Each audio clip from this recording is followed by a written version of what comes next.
কি ব্যাপার, শুভকে নাম শিখিয়ে দিচ্ছে কেন? পারভেজ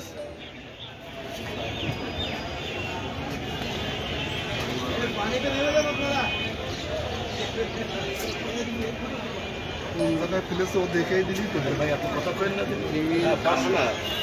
2 মিনিট আগে ঝিনাইদহ জেলা কারাগার থেকে কাজী কামাল আহমেদ বাবু ওরফে গ্যাস বাবু, যিনি ঝিনাইদহ জেলা আওয়ামী লীগের 93 সংস্করণ সম্পাদক, তাকে নিয়ে ঢাকা মহানগর গোয়েন্দা পুলিশের দল, ঝিনাইদহ জেলা পুলিশ, থানা পুলিশ এবং ঝিনাইদহ গোয়েন্দা পুলিশের একটি দল স্থানীয় জেলেদের সাথে করে নিয়েই এবং ঝিনাইদহ দমকল বাহিনীর ডুবুরি দল সাথে নিয়ে কিন্তু অভিযানে অংশ নিয়েছে।